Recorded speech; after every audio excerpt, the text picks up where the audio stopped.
Hello guys, good afternoon. Mamalansya ako guys.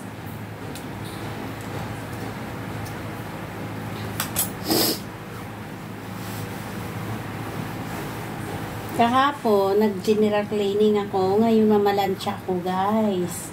Tapos, bukas, mag-relax na ako guys.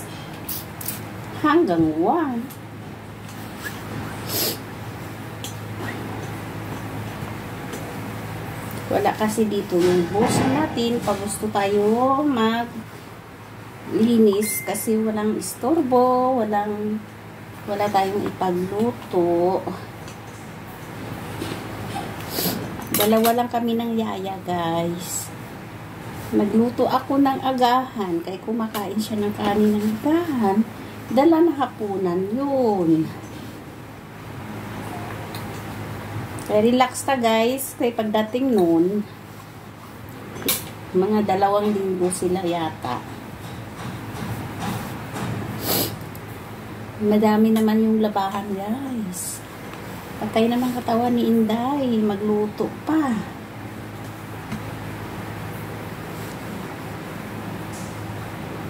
Kaya relax tayo. At saka holiday naman, di ba? Ay bukas, maglaban na lang ako ng damit ko. Tapos, pahinga.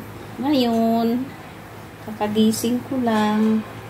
Isipan ko mamalansya. Ako kasi guys, ayokong magtambak yung gagawin ko. Gusto ko matapos.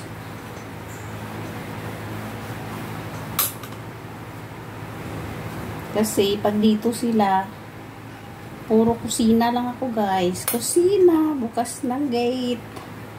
Sa mga driver.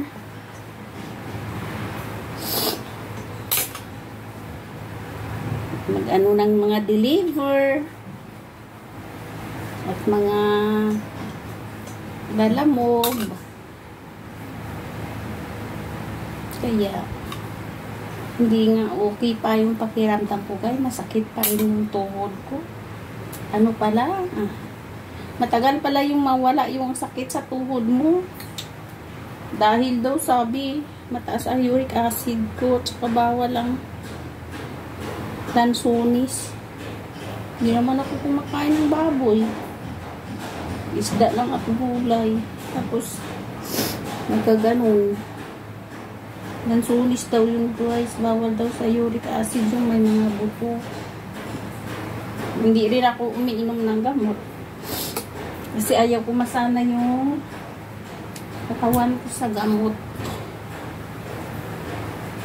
Umiinom lang ako guys at mamahig ng gamot pagka hindi ko na kaya yung sakit. Pero medyo kaya-kaya ko pa man. Okay lang.